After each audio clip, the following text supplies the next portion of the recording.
The Bert Show on all the hits Q100. And this is called Same Mistake.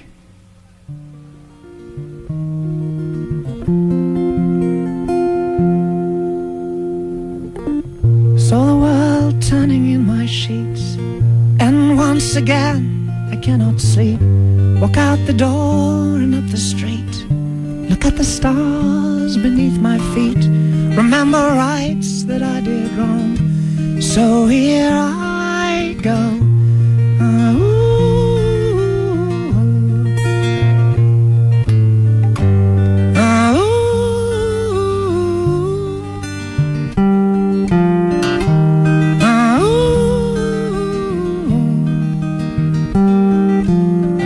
And so I sent some men to fight, and one came back at dead of night.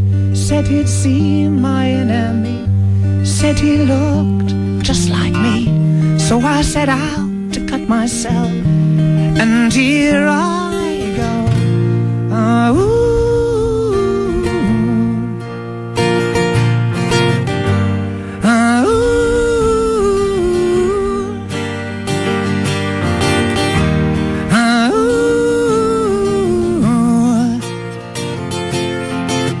I'm not calling for a second chance.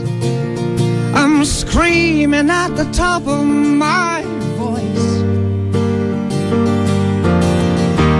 Give me reason, but don't give me choice, 'cause I'll just make the same mistake again.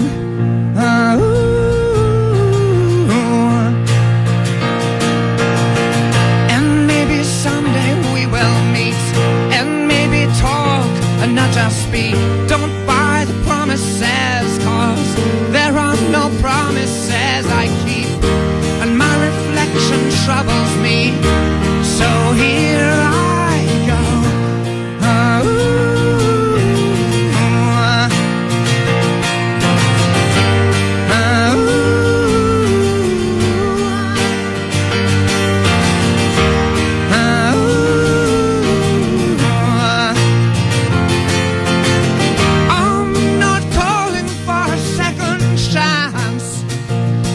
Screaming at the top of my voice.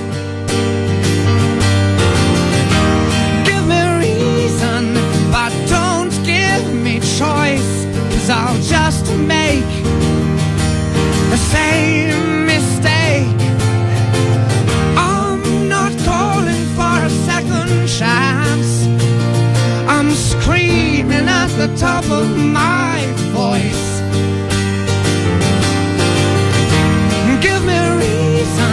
But don't give me choice, 'cause I'll just make the same mistake again.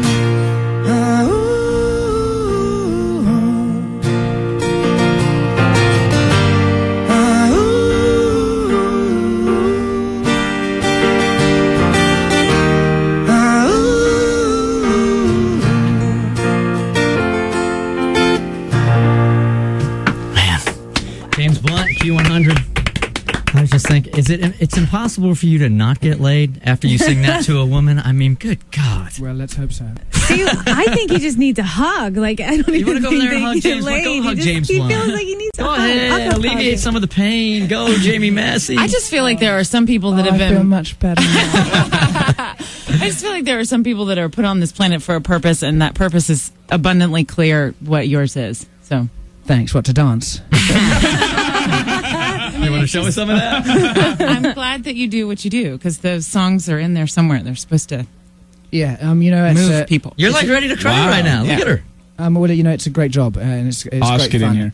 It's a great fun job, and you know, and sometimes when it gets confused with that whole kind of media thing, it's really nice to get back to the basics of what we do and connect with people. Yeah, let's touch on that for just a second, because it's come up 2 or 3 times now, and I can't let it go. The media thing that you keep talking about, because you go to the internet and it's blazing. I mean, the lights are on you all the time, and I've read in interviews that it sure seems to me like you just can't understand about the celebrity culture and the obsessiveness with that celebrity culture. It seems to like bother you.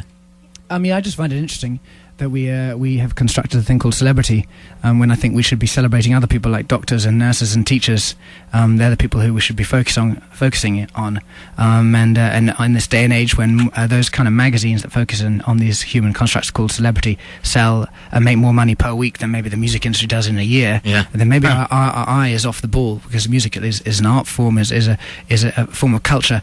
And then if we don't want to even focus on that, maybe we should focus on the notion of, a couple of wars that are going on around, and maybe we should be focusing on that instead of who's wearing what clothes, or who isn't wearing their knickers today.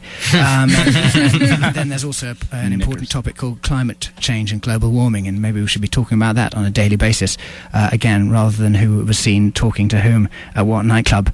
And so, I just think it's interesting, particularly doing something that I find is a form of culture, is a form of art, is music. It's not to be confused with that. But aside from that, at least as a songwriter, it gives me lots to write about. Because with that kind of media focus and attention, it makes things and life quite intense sometimes, and that intensity is a great way of then finding inspiration to write songs. Now, is it fair to say that maybe there wouldn't be as much media attention if your relationships weren't with other people who are in the limelight, and maybe you can't help who you fall for or who you find attractive or whatever, but certainly when a famous person is dating another famous person, it generates more interest in that relationship. Is that fair to say?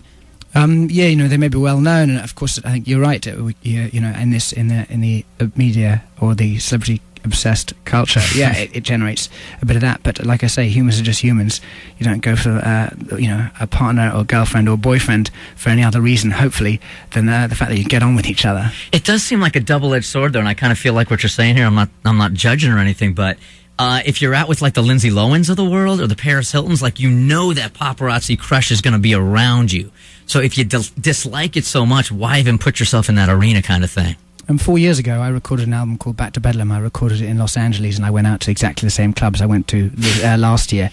I hung out with exactly the same people. I've known them for years. No one took a picture. No one wrote a story. No one made money out of it. No one gave me a hard time for it. I just had really fun out on the town, and I messed around with people. Some were well-known and some were not. We just had fun out on the town. 4 years later, because I'm visible, you take some pictures and you start jumping to conclusions about how life has changed for me and how it's all weird and how I've sucked into that Hollywood thing, and think, this is what I did before. If I was to change it now, I'd be changing because of the media. I'm actually doing exactly what I did before, and I'm staying true to that. As I do music and I have fun. And the question that we all want to know the answer to is, are you wearing your knickers today? I'm going to give you my phone number after this. James Blunt, it's great having you in studio. Really is. Thank you for stopping by. And again, the name of the new CD, All the Lost Souls, September 18th. Is there anything else you want to say about the album before you take off? Nothing at all, other than I have a very special keyboard player, Paul here, and you're the man. You could have come in yourself today, Paul. I know. It could have been you playing the keyboard. You guys, thanks for coming in. We really appreciate it. It's a pleasure, treasure. All right, welcome to Atlanta.